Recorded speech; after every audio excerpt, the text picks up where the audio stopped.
जे शेतकऱ्याचं नागर जे खोलवर जात नव्हतं, जिथवर जात नव्हतं, त्याच्या खोलवर या ठिकाणी शेतकऱ्यांची माती वाहून गेलेली आहे। शेतामध्ये फक्त मुरमाड दगडगोटे एवढेच राहिलेले आहे। आणि अशा परिस्थितीमध्ये त्या शेतकऱ्याची जर पुनर्भरण करायचं असेल, त्या शेतामध्ये जर परिसरातील गाळ जर आणून टाकायचा असेल, तर निश्चित या ठिकाणी जे शेतकऱ्याला एकरी 1 लाख रुपये मदत सरकारने जाहीर करणं गरजेचं आहे। आणि ती सर्वात महत्वाचं एक आहे की ढगफुटी झाल्यामुळे दुष्काळ जाहीर करून एकरी 50,000 रुपये सरसकट मदत द्यावी।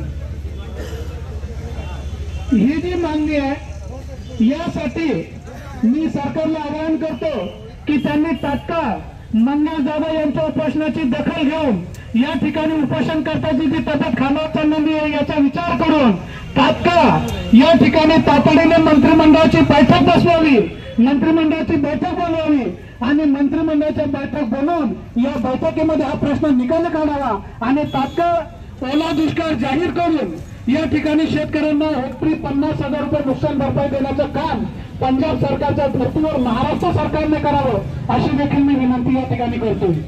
आता या ज्या मागण्या या ठिकाणी सर्वांना वाचून दाखवल्या, सर्व शेतकरी बांधवांना वाचून दाखवल्या, या मागण्या बरोबर तेवढीच महत्वाची आहे। तुमची गरज आहे आम्हाला, तुम्ही तुमची काळजी घ्या, आम्ही तुमच्या सोबत। मी तर जास्त बोलू शकत नाही, सिल्लोड तालुक्यातील 100% शेतकरी उद्यापासून जे ठरलेलं नियोजन राहील ते नियोजन 100% रस्ता रोखून होईल आणि घराघरात चूल पण आंदोलन सुद्धा होईल।